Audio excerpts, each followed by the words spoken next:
15 મહાનગરપાલિકાના મેયરના નામો માટે હજુ પણ લાંબી રાહ જોવી પડશે. 15 મહાનગરપાલિકા અને 84 નગરપાલિકાના હોદ્દેદારોની વરણીમાં તારીખ પે તારીખ 3 દિવસ સુધી મળનારી ભાજપની પાર્લામેન્ટરી બોર્ડની બેઠક મુલતવી રખાઈ છે. પીએમ મોદીના ગુજરાત પ્રવાસને પગલે આ બેઠક મુલતવી રખાઈ. પ્રધાનમંત્રી મોદી વડોદરા અને સૌરાષ્ટ્રના પ્રવાસે આવશે. 11 મેના રોજ ગુજરાતના પ્રવાસે પ્રધાનમંત્રી આવી રહ્યા છે. પ્રધાનમંત્રી મોદીના પ્રવાસ બાદ ભાજપની પાર્લામેન્ટરી બોર્ડની બેઠક મળવાની છે અને જેમાં નામો પર મોહર મારવામાં આવશે.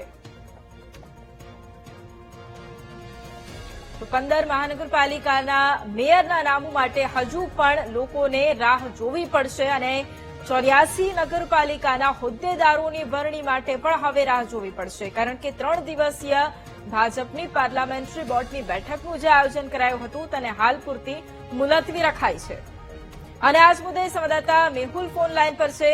મેહુલ, જે પ્રમાણે ભાજપની પાર્લામેન્ટરી બોર્ડની બેઠક જે મળવાની હતી તેને હાલ પૂરતી મુલતવી રખાઈ છે, જેમાં મેયરના નામો અંગે ચર્ચા અને હોદ્દેદારોના નામો અંગે પણ ચર્ચા થવામાં આવનાર હતી, પરંતુ પ્રધાનમંત્રીનો એ કાર્યક્રમ જેના કારણે થોડા દિવસો માટે મુલતવી રખાઈ છે. આખો કાર્યક્રમ શું રહેવાનો છે અને બીજી તરફ આગામી સમયમાં ક્યારે આ બેઠક મળશે?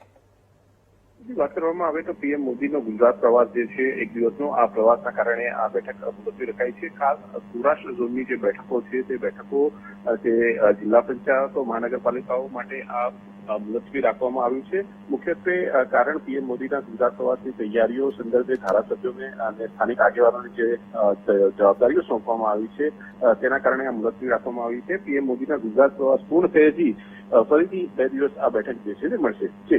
બિલકુલ, આભાર મેહુલ તમામ જાણકારી માટે.